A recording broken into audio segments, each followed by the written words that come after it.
CA Foundation students, welcome back to our अग्नि परीक्षा series wherein we are covering contract act के आपके सारे के सारे प्रीवियस ईयर के क्वेश्चंस पिछले 7 सालों के, जिसमें हम लोग एक एक लेक्चर अपलोड कर रहे हैं विथ ईच अटेम्प्ट। और टुडे हम करने वाले हैं सितंबर 25 के क्वेश्चंस को। ठीक है, सो क्विकली हम लोग स्टार्ट करेंगे your September 25 previous year questions for contract act.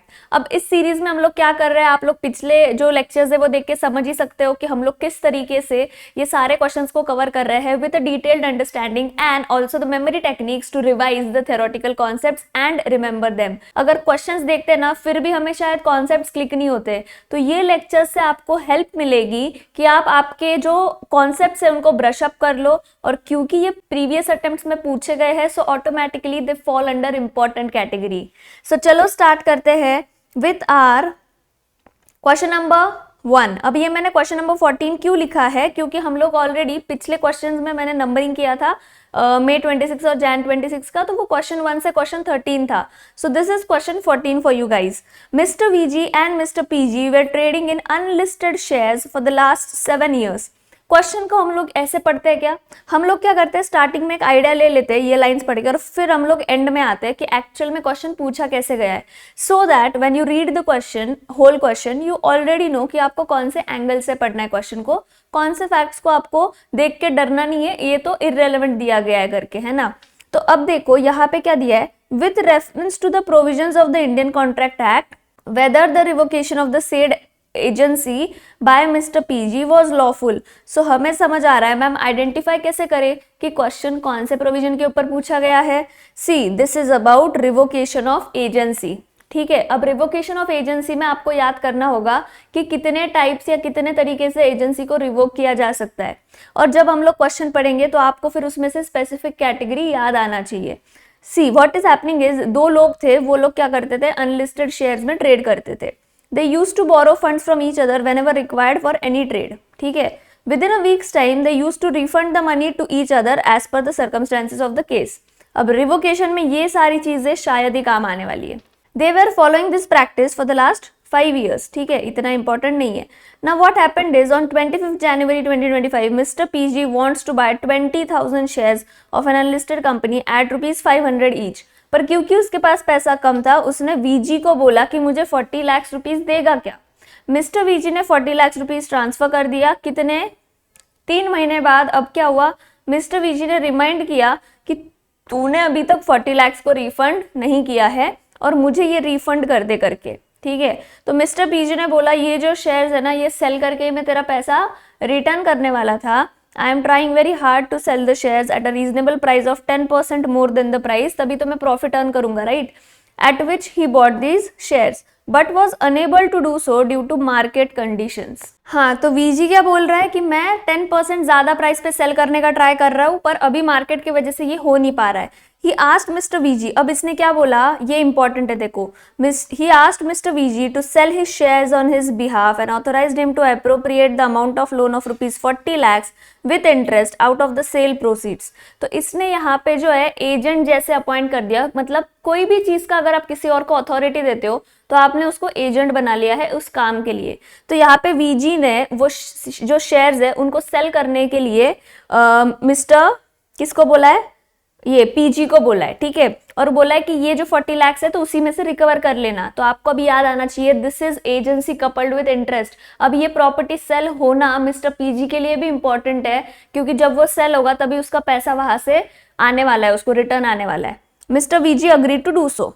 अब जब 15 दिन बाद क्या होता है, व्हेन मार्केट स्टार्टेड रिकवरिंग, तो मिस्टर पीजी बोल रहा है अब तू मत करना, he is denying and revoke the authorisation by saying that he would sell the shares himself. बोल रहा है कि अब तू मत कर, मैं तेरा एजेंसी वाला मतलब तेरा ऑथराइजेशन में हटा देता हूं, मैं खुद ही सेल कर लूंगा।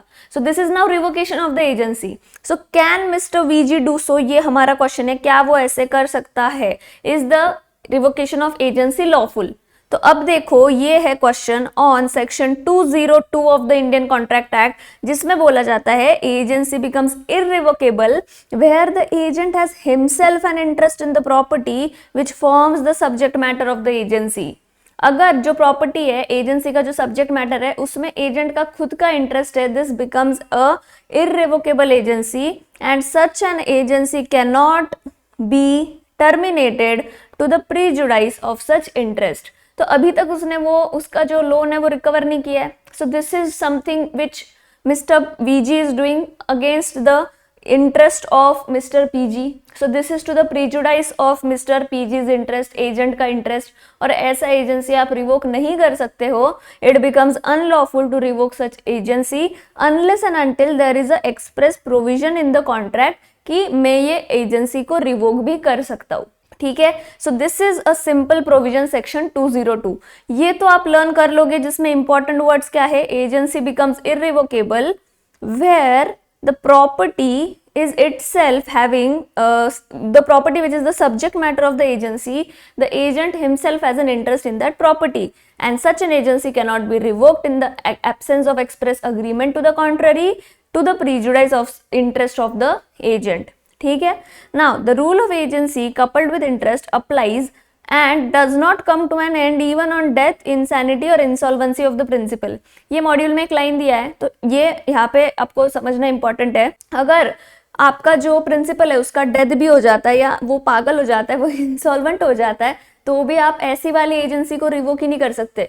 ऐसे टाइप की एजेंसी क्या है, इररिवोकेबल है। So this is your everything about provisions. और हम लोग क्या फॉर्मेट फॉलो करते हैं, provisions, facts and analysis, conclusion. Facts and analysis, in the instant case जो भी हो रहा है वो पूरा का पूरा बस यहाँ पे फैक्ट्स इन्होंने लिख दिया, और एनालिसिस तो आपको कुछ अलग से ज्यादा करना ही नहीं है। कंक्लूजन आपका बनता है, since interest was created in favour of mister VG thus the revocation of the said agency is not lawful. समझा? तो इतना बड़ा क्वेश्चन, आंसर था इत्तू सा, है ना।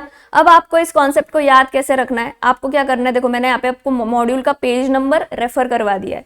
सो आपको जाना है मॉड्यूल यूनिट नंबर 9 पेज 2.223 पे, और इस टॉपिक को वहां से एक बार रिवाइज कर लेना है। ठीक है, मैंने तो आपको यहाँ पे एक्सप्लेन कर दिया, बट आप खुद से एक बार रिवाइज करोगे तुरंत तो आपके लिए बहुत क्लियर होगा। तो वीडियो को पॉज करो, रिवाइज कर लो, फिर नेक्स्ट क्वेश्चन पे बढ़ना। ठीक है, और यहाँ पे मैंने क्या किया है आपके लिए, एक बड़ा मजेदार मेमोरी टेक्निक आपको याद रहेगा करके, कि ये कॉन्सेप्ट को याद कैसे रखोगे। मेमोरी टेक्निक मतलब ये कॉन्सेप्ट आपके दिमाग में फिट हो जाएगा। आपको एक सेंटेंस याद रखना है, एजेंट का इंटरेस्ट अटक गया, अब एजेंसी नहीं जा सकता हटाया। क्या बोला मैंने, एजेंट का इंटरेस्ट अटक गया, अब एजेंसी नहीं जा सकता हटाया।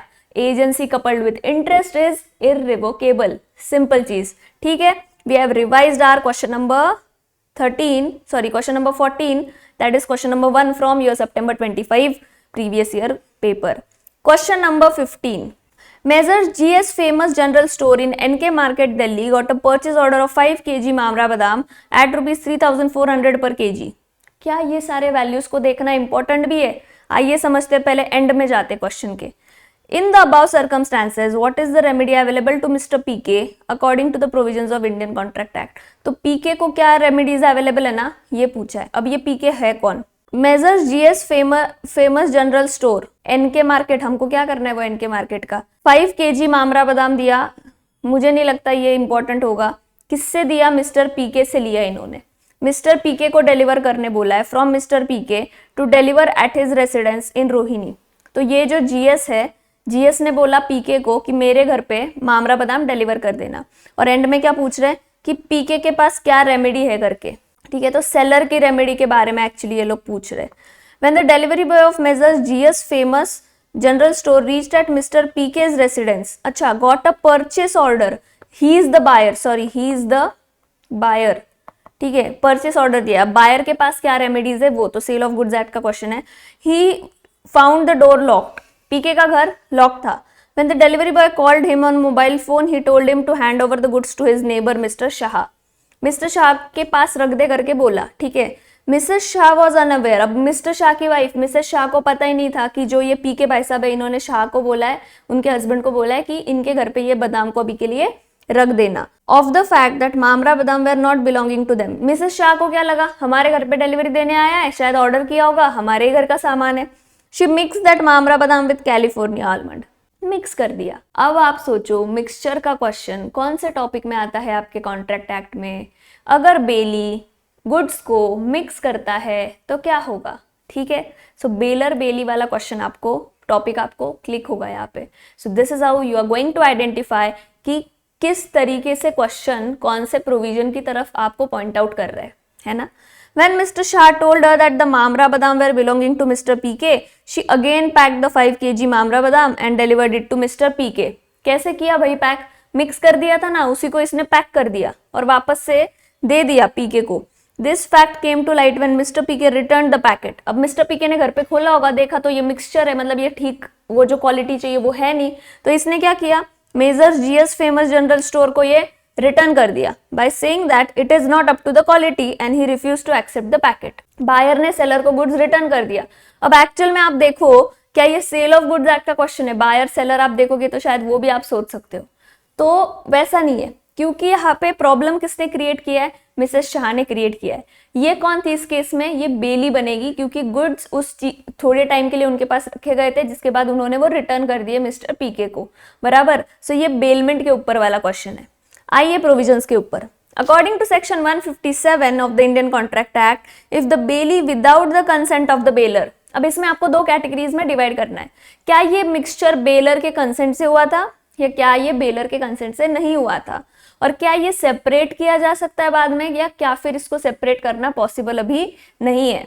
सो if the bailee without the consent of the baler mixes the goods of the baler with his own goods in such a manner that it is impossible to separate the goods bailed from the other goods and deliver them back, then the bailer is entitled to be compensated by the bailee.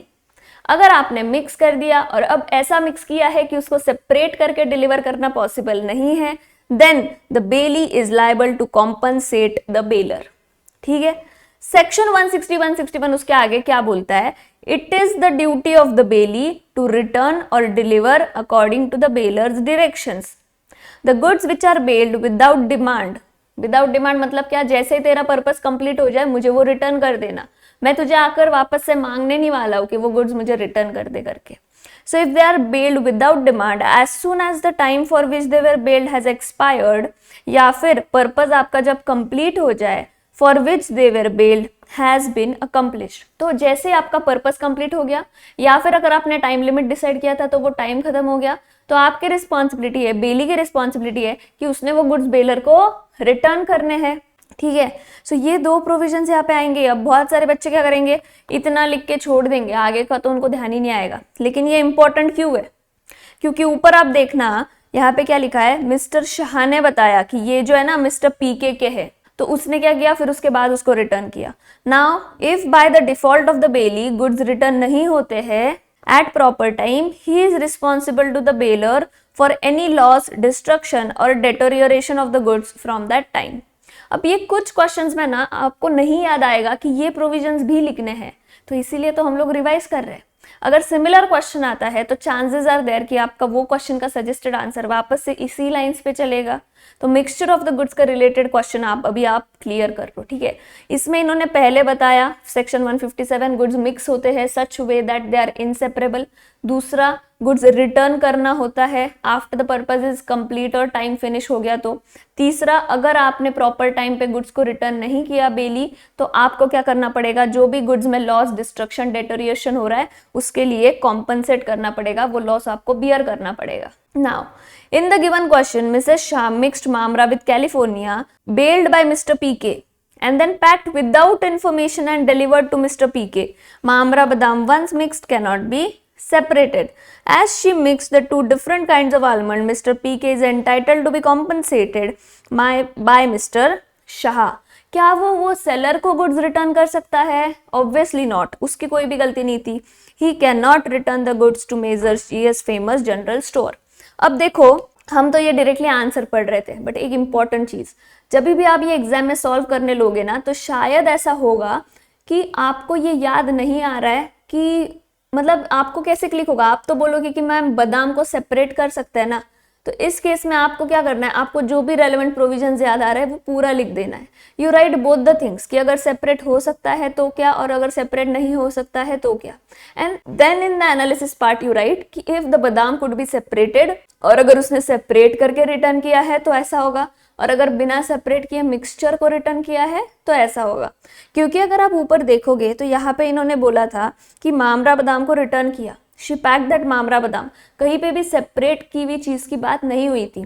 इसलिए answer उसी lines पे दिया है। But ये हो सकता है कि कुछ बच्चों को लगे कि मैम इसको तो सेपरेट किया जा सकता है ना, तो आप वो दोनों प्रोविजंस लिख दो, आप सेफ रहोगे, आपको मार्क्स भी मिलने के चांसेस अच्छे रहेंगे, है ना। नाउ इसको, ये कॉन्सेप्ट को याद कैसे रखना है, एक चीज, if the goods are mixed and you can not fix them, compensate कर दो बेलर को, है ना। मिक्स कांट फिक्स, कॉम्पनसेट, ठीक है। अब क्वेश्चन नंबर 16, और ये हमने पहले भी डिस्कस किया है, मैंने कई बार बोला है, को श्योरिटी के राइट्स या फिर श्योरिटी के rights against the debtor, against the creditor, against the को श्योरिटी, एंड स्पेशली जो अमाउंट है वो डिवाइड कैसे होगा को श्योरिटीज के बीच में, ये इंपॉर्टेंट है, ठीक है। थ्योरी के फॉर्म में आ सकता है, प्रैक्टिकल क्वेश्चन आ सकता है, मतलब केस स्टडी आ सकता है, इंपॉर्टेंट है। Question number 16, A B and C act as co-sureties for a loan of ₹4 lakh, ठीक है, 4 लाख के लोन के लिए तीनों ने मिलके गारंटी दी है। Taken by mister R from XYZ bank, R is the principal debtor, XYZ is the creditor. अब एंड में देख लेते पहले क्या बोला है, analyse and determine the amount each को surety is liable to pay, contribution की बात हो रही है। What will be your answer if the loan amount is 6 lakh instead of 4 lakh? और एक रिफ्रेम करके क्वेश्चन पूछा है, इजी है अगर आपको कॉन्सेप्ट पता है तो, जो कि अभी हम लोग डिस्कस कर लेंगे। There are 3 bonds specifying different liability limits for each surety, मतलब यहाँ पे इक्वल कॉन्ट्रीब्यूशन की बात नहीं है, यहाँ पे इक्वल कॉन्ट्रीब्यूशन को एक और एक्स्ट्रा प्रोविजन लगेगा जिससे हम श्योरिटी के लाइबिलिटी को लिमिट कर देते हैं up to the amount that he has guaranteed. Such as A's liability is limited to 1 lakh, B का है 2 लाख, C का है 4 लाख, तो हर किसी ने अलग अमाउंट के लिए गारंटी दी है। Due to financial difficulties R ने डिफॉल्ट कर दिया, तभी तो ये क्वेश्चन आया है। And the bank seeks to recover the amount from the sureties. लो भाई, श्योरिटी को अब पैसा देना है, कैसे डिवाइड करोगे? क्या पूरा का पूरा 4 लाख आप C से ले लोगे क्योंकि C ने 4 लाख का गारंटी दिया था? नहीं, प्रोविजन को याद करो। सबसे पहले को sureties unless otherwise agreed are liable to contribute equally for discharge of whole debt or part of the debt which remains unpaid by the debtor। अब इसी क्वेश्चन को अगर मैं बोलूं कि पूरा का पूरा इसने यहाँ पे 4 लाख नहीं दिया आर ने, ठीक है, वहां पे आपको शायद ये भी बोल सकते थे कि 4 लाख में से 1 लाख आर ने पे कर दिया, 3 lakhs he is not able to pay, तो अब ये 3 lakhs को आपको डिवाइड करना पड़ेगा को श्योरिटीज के बीच में, है ना। तो इसलिए जो भी डेट अनपेड रहेगा, whole of the debt or part of the debt which is unpaid, it has to be divided equally between the co sureties. But the principle of equal contribution is subject to maximum limit which is fixed by the surety for his liability.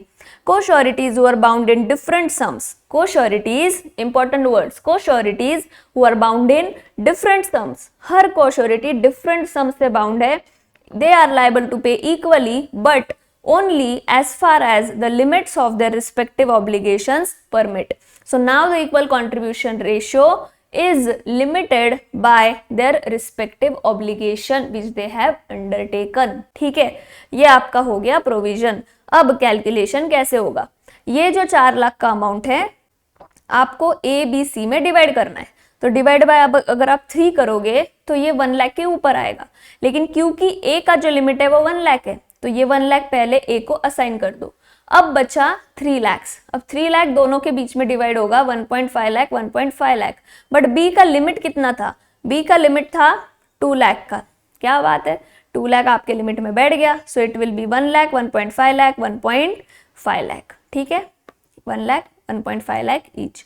अब इन्होंने बोला 4 लाख की जगह अगर 6 लाख का loan होता तो आपको क्या करना पड़ता, 6 लाख को आपको डिवाइड बाय 3 करते, 2 लाख आता, लेकिन ये 2 लाख जो है ए के लिमिट के ऊपर जा रहा है, so A will be only liable to pay 1 lakh. अब कितना बचा? 6 में से 1 गया, 5 लाख बचा। 5 लाख को अब बचे हुए 2 श्योरिटीज में डिवाइड कर दो, 2.5 लाख, लेकिन बी का लिमिट कितना है? 2 lakh, so B will only be liable to pay 2 lakh. अब बचा कितना? 1 चले गया, 2 चले गया, 3 लाख में से बचा 3 लाख। अब ये जो C है इसको कितना पे करना पड़ेगा? 3 लाख। उसका लिमिट कितना था? 4 लाख। क्या उसके लिमिट में बैठ रहा है? हाँ, सो ऐसा आपका कंट्रीब्यूशन निकल के आएगा। Very very scoring question. चलो आगे बढ़ते। Question number 17। Mr. X visited a Cosmo Mega Mall at Nagpur which has a variety of items for day-to-day use. Question क्या है पहले पढ़ेंगे। Decide as per the provisions of the Indian contract act whether Cosmo mega mall can be compelled to sell the said article to mister x.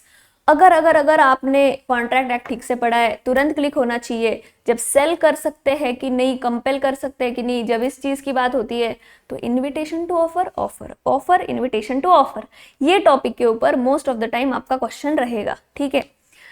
The mall has a self-service system. Mr. X took a basket, picked up 10 different items and reached the cashier for payment. Cashier भाई साहब ने price 9 items का accept कर लिया, लेकिन एक item जो है उसका प्राइस उसने मना कर दिया, जो कि हाईएस्ट प्राइस का था 10,050। तो क्या ये 10,050 का टैग होने के बाद भी कैशियर मना कर सकता है उसको सेल करने के लिए कि 10,000 नहीं, ये प्राइस कुछ और है?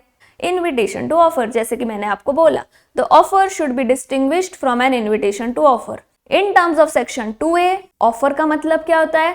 Final expression of willingness. कौन देगा final expression of willingness? Offerer देगा, to be bound by his offer once the other party accepts the offer. So offer is a final willingness expressed by the offerer and he is expressing it to be bound by the offer as soon as the offeree accepts the offer, ठीक है। But जहां पे where a party without expressing final willingness, he is just proposing certain terms on which he is willing to negotiate, he does not make an offer. But this is an invitation to offer for the other party. This is the basic distinction between offer and invitation to offer. ये आपको दो sentences, offer मतलब क्या, invitation to offer मतलब क्या, लिखना जरूरी है। And then you have to write कि ये जो एग्जाम्पल दिया है ये कौन से कैटेगरी में फिट हो रहा है, इज इट ऑफर और is it invitation to offer. The display of items with a price in a self service system is merely invitation to offer. आप जब वो चीज लेके जाते हो, you are offering to buy the article at that price. It is in no sense an offer for sale, the acceptance of which constitutes a contract. अगर offer होता तो आपने लिया मतलब कॉन्ट्रैक्ट बन गया, बट क्योंकि ये इन्विटेशन टू ऑफर है, जब आप वो चीज लेके जा रहे हो, you are making an offer. So in this case, Mr. X by selecting some items, ये तो उन्होंने फैक्ट्स लिख दिया और फिर लिखा if the cashier does not accept the price, Mr. X cannot compel him to sell. And therefore Mr. X cannot compel the cashier to sell the 10th article at that price. Very very scoring question it was. और मैंने आपको बोला ना, मैंने आपको reference दे दिया है, तुरंत आपको ये कॉन्सेप्ट मॉड्यूल से रिवाइज कर लेना है।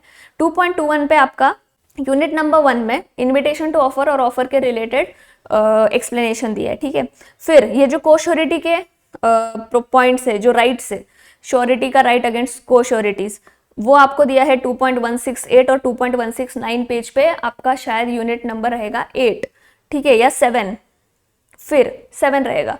2.18 to 184 यूनिट नंबर 8 बेलमेंट, ये आपको रिवाइज कर लेना है, ठीक है। 1.82 और 2.182 और 184 पे दिया है।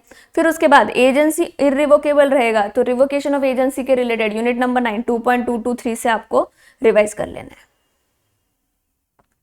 अब बढ़ते हैं नेक्स्ट क्वेश्चन की तरफ। Question number 18, mister AT completed his MTech qualification in April 2022। समझ आ रहा है क्या पूछ रहे हैं? नहीं, नीचे आ जाओ। Whether Mrs Priya would be able to recover the above amount according to provision of Indian contract Act. पढ़ना पड़ेगा question.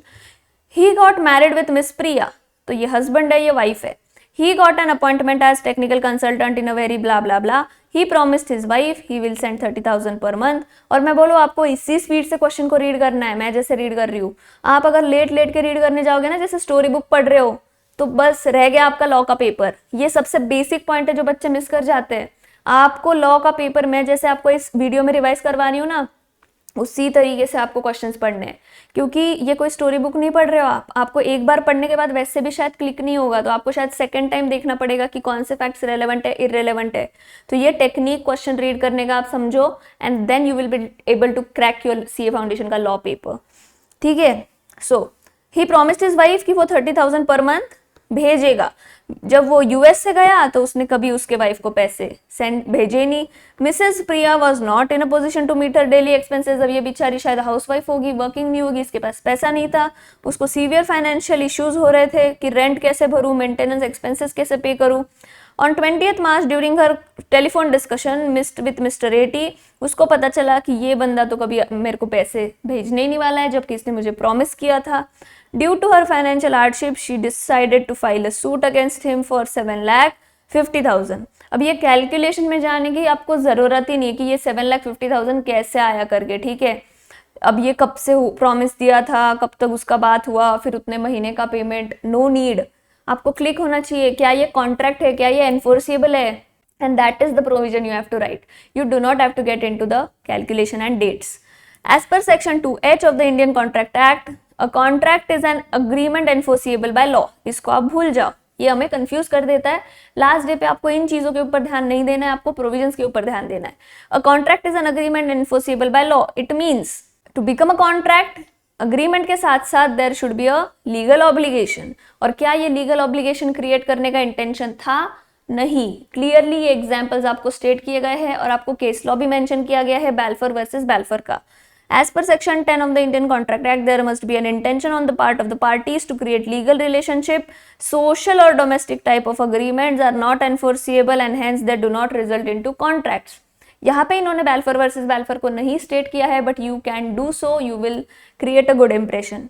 In the given case, Mr. A.T. Mrs. Priya had not entered into agreement which is legally enforceable by law. ऐसा कोई इन्होंने legally enforceable agreement नहीं किया था। And therefore ये जो फैक्ट्स लिखे, इसके बाद हम कंक्लूड कर रहे हैं कि mister Priya cannot recover any amount as it was a social agreement and the parties did not intend to create any legal relationship. Easy, ठीक है। आगे बढ़ते हैं। Question number 19, state with reference to the provision of Indian contract act whether the following statement are true or false. First, the pledge of documents of title to goods. Document of title का, goods के कोई document of title का pledge किया किसने? By a mercantile agent with the consent of an owner is invalid pledge. Pledge by non owners, unit 7, 8, 9। इसी में से आपको इंपॉर्टेंट चीजें हैं जो रिवाइज करवा रही हूँ, ये पूछे जाने वाले सवाल है, ठीक है। क्या नॉन ओनर प्लेज कर सकता है? क्या non owner of the goods pledge कर सकता है? तो इसके आपको कुछ एक्सेप्शंस दिए हैं। Normally a non owner of the goods can not pledge the goods but there are certain exceptions, और उसमें ये एक आता है। So is this invalid? No, this statement is false. कैसे लिखना है? The given statement is false, with reason लिखना है। व्हाई? सेक्शन को भूल जाओ। As per the Indian contract act, a mercantile agent who is in possession of the goods or he is in possession of document of title of the goods, if he pledges the goods with the consent of the owner while acting in the ordinary course of business, it is a valid pledge. Conditions क्या क्या है? He is in possession of the goods or he is in possession of document of title of the goods with the consent of the owner, वो pledge कर रहा है and he is doing so in the ordinary course of business, तो वो pledge valid रहेगा। दूसरा, A appoints B as his agent to sell A's land. Agency के बारे में। Subsequently under the authority of A, B appoints C as his agent. B ने C को appoint किया under the authority of A. तो क्या ये सब एजेंट है या क्या ये सब्सटीट्यूटेड एजेंट है? आइडेंटिफाई करना इंपॉर्टेंट है। Later on A revokes the authority of B but not that of C. अब A ने B का अथॉरिटी रिवोक किया, C का नहीं किया। Consequently the authority of C cannot be terminated. तो आपको ये आइडेंटिफाई करना है क्या ये स्टेटमेंट ट्रू है या फॉल्स है, कि इसका बी का अथॉरिटी रिवोक करने की वजह से सी का भी अथॉरिटी टर्मिनेट हो रहा है या नहीं हो रहा है। How are you going to write this statement is false? हम देखते हैं, as per the Indian contract act the termination of authority of an agent causes the termination of authority of all sub agents appointed by him. In the given question, B agent है A का, C agent है B का, hence C becomes a sub agent. Thus, when A revokes the authority of B, it results in termination of authority of sub agent appointed by B. अब ये identify कैसे करें ma'am कि सब agent है या एजेंट है? देखो यहाँ पे क्या लिखा था, subsequently under the authority of A, B appoints C as his agent. Actually statement से बहुत अनक्लियर है, आप एटलीस्ट प्रोविजन देख के अपने मार्क्स सिक्योर करके आ सकते हो। प्रोविजंस कहाँ से रिवाइज करने हैं? प्लेज के रिलेटेड 2.193, 2.224 पे आपका सब एजेंट का अथॉरिटी का रिवोकेशन के बारे में दिया गया है। और अब third question, the contract of life insurance is not fully covered under the contract of indemnity. आपका यूनिट नंबर 1 से पूछा जा रहा है ये sentence. The contract of life insurance is not fully covered under the contract of indemnity, sorry indemnity, unit number 1 नहीं, indemnity वाला again unit 789 में से पूछा जा रहा है। The given statement is true, life insurance को जो है हम लोग कॉन्ट्रैक्ट ऑफ इंडेमनिटी में कवर नहीं करते हैं। The term contract of indemnity is defined as a contract by which one party promises to save the other party from loss caused to him by the conduct of promisor himself or by the conduct of any other person। अगर हम लोग natural calamities की बात करें in case of a contract of insurance and not due to conduct of promisor or any other person, thus a contract of life insurance is not the contract of indemnity as per the given definition। Question number 20. Consent is said to be free when it is not caused by fraud. According to the provision of the Indian Contract Act, answer what do you mean by fraud? Direct theory question, fraud का definition पूछ लिया। What would be the effect of fraud upon validity of a contract? What is the effect of fraud? And state the instances in which a contract is not voidable. दो exceptions आपको दिए हुए हैं कि अगर fraud होगा भी तो भी कॉन्ट्रैक्ट वॉइडेबल नहीं बनेगा। ठीक है, तो 6 मार्क्स का थियोरी क्वेश्चन है, यहां से एक बार पढ़ेंगे, फिर मैं आपको देने वाली हूं एक memory technique to remember this. Meaning of fraud, fraud means and includes any of the following acts which is committed by a party to a contract with an intent to deceive the another party or to induce the other party to enter into a contract।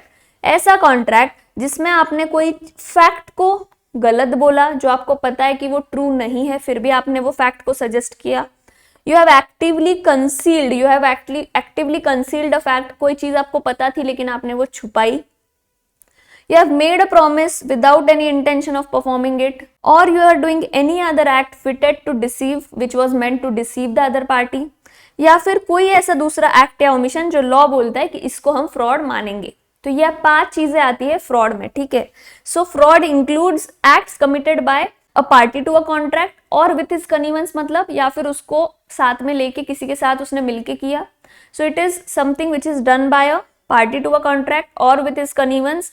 क्यों किया? With an intention to deceive the other party और his authorised agent और to induce him to enter into the contract, और ऐसा contract जहां पे the statement the suggestion given by you of a fact was not true, active concealment of a fact किया गया, promise was made without intention of performing it, any other act fitted to deceive, या फिर such act और omission which law declares to be fraudulent. और अब second question, यहाँ पे already मैंने रेफरेंस दे दिया, आप देख लेना। ठीक है, सेम चीज यहाँ पे रिपीट कर रही हूँ तो देखने की वैसे जरूरत नहीं है। Effect of fraud upon validity of a contract, 3 चीजें होगी अगर फ्रॉड से कंसेंट लिया गया है तो। जो भी आपकी डिफ्रॉडेड पार्टी रहेगी, they can first thing the contract is voidable at their option, और उसके साथ they can rescind the contract within a reasonable time. Voidable मतलब क्या कि रीजनेबल टाइम में आप रिसाइंड कर सकते हो। दूसरा, डैमेजेस क्लेम कर सकते हो। तीसरा, you can insist on the performance of the contract on the condition that he shall be put in the position in which he would have been, अगर वो जो आपने बोला वो सही होता तो, मतलब स्पेसिफिक परफॉर्मेंस जैसा कुछ वो पार्टी आपसे मांग रही है। तो ये 3 चीजें होती है जब कॉन्ट्रैक्ट फ्रॉड से बनाओ। वॉइडेबल हो जाता है कॉन्ट्रैक्ट, रिसाइंड हो सकता है रीजनेबल टाइम में, sue for damages, and fourth, insist on the performance. Exception, इन 2 केसेस में कॉन्ट्रैक्ट वॉइडेबल नहीं होगा। कौन से 2 केसेस? अगर आपका जो कंसेंट है वो साइलेंस अमाउंटिंग टू फ्रॉड, जब ऐसे होता है ना कि मैंने बोला, अगर तूने बोला कुछ भी नहीं बोला तो मैं मान लूंगी ये सच है, और आपने वहां पे बोलना चाहिए था कि हाँ भाई ये ना सच नहीं है, ये झूठ है, बट आप शांत रहे तो मैंने मान लिया कि सच है। So if there is a case where the silence amounted to fraud, so if the party whose consent was caused by silence amounting to fraud, अगर उसके पास means of discovering the truth with ordinary diligence था, मतलब आपके मैंने ऐसे बोलने के बाद भी अगर मेरे पास चांस था कि मैं जाके खुद से जो सच है वो निकलवाऊं, मैं खुद जाके डिलीजेंस करके क्या सच है क्या नहीं वो देख पाऊं। So if the party whose consent was caused by silence amounting to fraud had the means of discovering the truth with ordinary diligence, then the contract is not voidable. दूसरा, a fraud which did not cause the consent of the party to agreement, fraud हुआ लेकिन उस वजह से वो जो भी मैंने झूठ बोला या कुछ छुपाया, मैंने फ्रॉड किया, लेकिन सामने वाले पार्टी ने उस चीज के वजह से उनका कंसेंट नहीं दिया था, उन्होंने अपना सब सोच के सब समझ के कोई और चीज पे रिलाई करके अपना कंसेंट दिया था। So fraud was not the reason of consent of the other party, तो इस केस में भी कॉन्ट्रैक्ट वॉइडेबल नहीं होगा। अब आइए हम देखते हैं क्या देखेंगे हम देखेंगे कि इस पूरे थ्योरी को हम लोग पॉइंट टू पॉइंट कैसे याद कर सकते हैं। देखो, आपको फ्रॉड के रिलेटेड फ्रॉड का definition, what is the effect of fraud and when is the contract still not avoidable even if it is a fraud, ये सारी चीजें याद करवा दूंगी। सबसे पहले आपको ये 5 वर्ड्स याद रखने हैं। False, hide, fake promise, deceive, law. कोई गाने का टोन ले लो और याद कर लो। False, hide, fake promise, deceive, law. False, hide, fake promise, deceive, law. क्या मतलब है? आपने कोई फॉल्स स्टेटमेंट दिया, a statement which is not true, you have concealed a fact, or you have made a promise without intention of performing it, or you have done anything else than this which is fitted to deceive, or the act which is itself declared by the law as fraudulent। एक example के साथ भी याद रख सकते हो। ऐसा सोचो कि मैं मेरी जो कार है वो आपको सेल कर रही हूँ। अब मैंने बोला the car has never met with an accident, झूठ स्टेटमेंट दिया। The suggestion of a fact which is not true. I know the engine has a serious defect, but I deliberately conceal it. So I have done active concealment of a fact. I promise I will repair the engine tomorrow, but while making this promise, I had no intention of repairing it. So a fake promise. I did anything else than the above to deceive you. Any other act fitted to deceive. Some acts declared by the law itself as fraudulent. ये तो self explanatory है। So आपको क्या याद रखना है fraud के definition के लिए? False, hide, fake promise, deceive, law. False, hide, fake promise, deceive, law। ठीक है, अब इफेक्ट क्या होगा फ्रॉड का? So once the consent is taken by means of fraud, the defrauded party has the option of avoiding the contract, that is the contract is voidable at his option। Along with that he gets 3 remedies। क्या 3 remedies? RDP, rescind the contract within reasonable time, D, claim or sue for damages, P, ask for specific performance। So RDP। अब 2 exceptions where the contract is not voidable। Discover, didn't cause, 2 he words याद रखने हैं। Discover, didn't cause। Discover मतलब क्या? If the fraud was by means of silence and the party whose consent was taken by this fraud had the means of discovering the truth with ordinary diligence, ठीक है, तो contract voidable नहीं रहेगा। दूसरा, didn't cause, the fraud did not cause the consent of the other party, so इस case में भी contract voidable नहीं रहेगा। आई होप अब आपको ये पूरा का पूरा थियोरी याद हो गया होगा। Coming to the next question, what is the meaning of the term quantum merit? Again a theory question, लेकिन हम इसको याद करके रहेंगे। Explain any 4 cases in which a claim for quantum merit can arise. Merit आपको जो बोलना है भाई बोल देना। What is the meaning of the term quantum merit and explain any 4 cases जब आप इस क्लेम को ले सकते हो। तो सबसे पहले मैं आपको ये रीड करवा देती हूँ एंड अगेन हम फिर उसको हमारी तरीके से रिवाइज कर लेंगे, लर्न कर लेंगे। क्वांटम मेरिट मतलब क्या?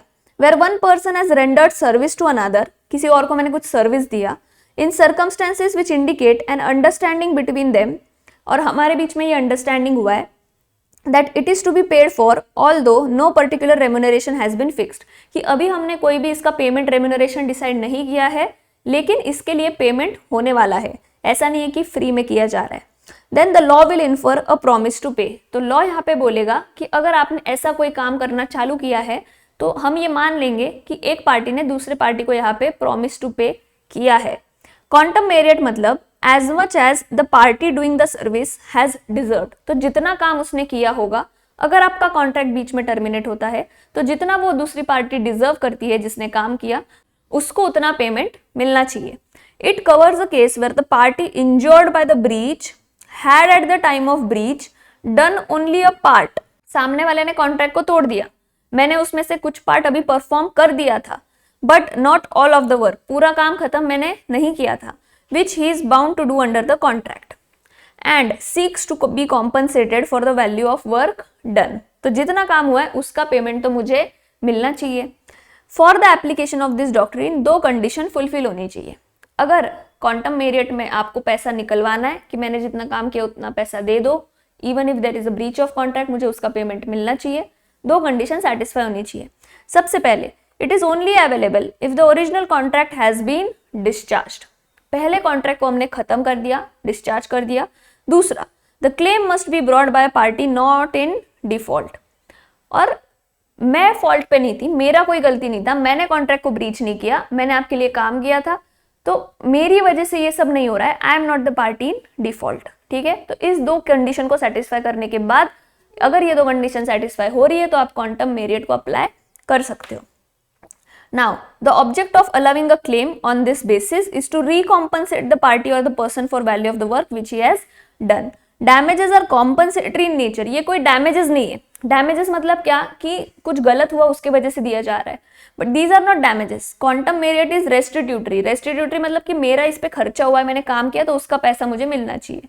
It is but reasonable compensation awarded on implication of a contract to remunerate. ये रीजनेबल कॉम्पनसेशन है, मतलब ये रीजनेबल रेम्यूनरेशन की तरह है। The claim for quantum merit arises in following cases. इन्होंने आपको बोला था 4 केसेस बताना, लॉ के हिसाब से 6 केसेस है, पूरे के पूरे यहाँ पे इन्होंने लिख दिए हैं और हम सब कुछ लर्न करने वाले हैं। पहला, when an agreement is discovered to be void or when a contract becomes void. बाद में जाके कोई रीजंस की वजह से जो सेक्शन 23 में शायद दिए गए हैं उसके वजह से अगर आपका अग्रीमेंट या कॉन्ट्रैक्ट वॉइड बन जाता है और अगर मैंने कुछ काम आधा अधूरा कर दिया था तो उसका मुझे पैसा मिलना चाहिए on the basis of quantum meruit. दूसरा, when something is done without any intention to do so gratuitously. कुछ किया गया था और मेरा ये इंटेंशन नहीं था कि मैं फ्री में करूँ आपके लिए, अगर ये केस है तो क्वांटम मेरिट अप्लाई होगा। तीसरा, when there is an express or implied contract to render services but there is no agreement as to remuneration. मैंने आपको कोचिंग सर्विसेज देना चालू किया बट हमने रेम्यूनरेशन फिक्स नहीं किया। Here law infers a promise to pay और quantum merit apply होगा। Fourth, when one party abandons or refuses to perform the contract, जो दूसरी एक पार्टी है कोई, उन्होंने परफॉर्म करने से कॉन्ट्रैक्ट मना कर दिया, आप अगर पढ़ने ही नहीं आ रहे हो, you have abandoned the contract. Fifth, where a contract is divisible and the party not in default has enjoyed the benefit of part performance.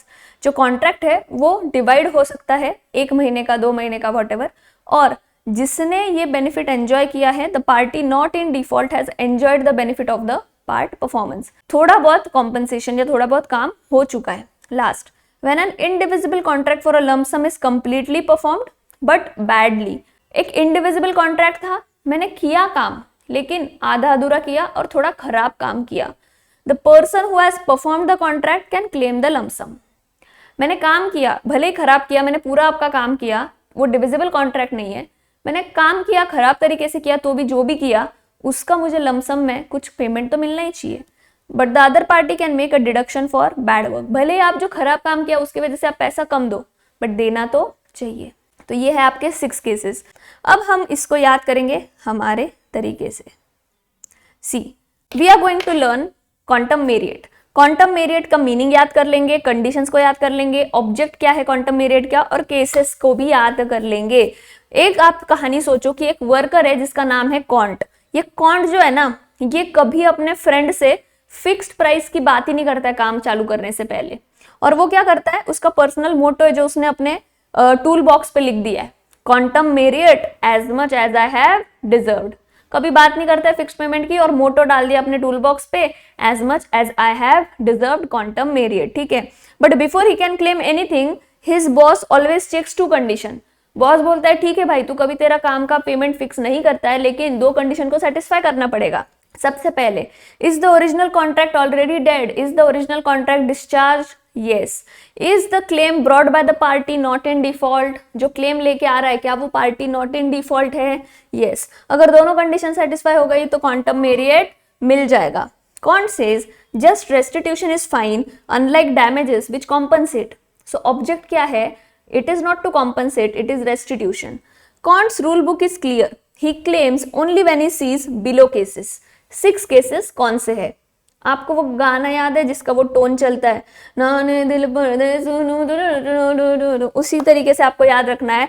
Word non no refuse divisible indivisible, word non no refuse divisible indivisible. सबसे पहले void, अगर contract या agreement void हो जाता है तो। दूसरा, non gratuitous, the act was performed without intention of making it a non gratuitous act. तीसरा, वर्ड नॉन नो का मतलब नो रेम्यूनरेशन अग्रीड, अगर आपने सर्विसेज रेंडर की लेकिन रेम्यूनरेशन अग्री नहीं किया था।